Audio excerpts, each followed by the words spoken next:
What if I told you that in 1860, just before the American Civil War broke out, the United States military attempted to conquer the desert of the Southwest not with horses or wagons, but with a Camel Corps?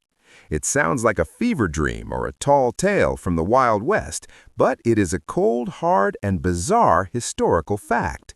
The U.S. Army literally imported dozens of camels from Egypt and Turkey to the port of Indianola, Texas, under the direction of then-Secretary of War Jefferson Davis. They believed these ships of the desert were the ultimate answer to the scorching heat and waterless stretches of the Arizona and New Mexico territories. The camels were surprisingly successful. They could carry 600 pounds of gear for 30 miles a day, outperforming mules and horses in every measurable way. They didn't need water for days and thrived on the thorny desert scrub that killed other pack animals. However, there was one problem the military didn't anticipate: the American soldier.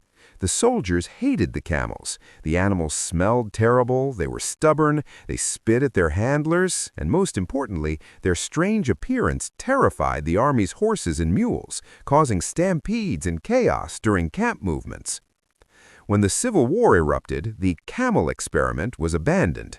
Some camels were sold to circuses, others were put to work in mines, and many were simply released into the wild. For decades afterward, sightings of ghost camels haunted the American West. Miners and pioneers would report seeing humped silhouettes against the sunset. And one legend even tells of a red ghost, a camel seen wandering the desert with a human skeleton strapped to its back. The last of the original military camels, a beast named Topsy, died in a Los Angeles zoo in 1934, closing a surreal chapter of American history where the sands of the Middle East briefly met the frontiers of the Old West.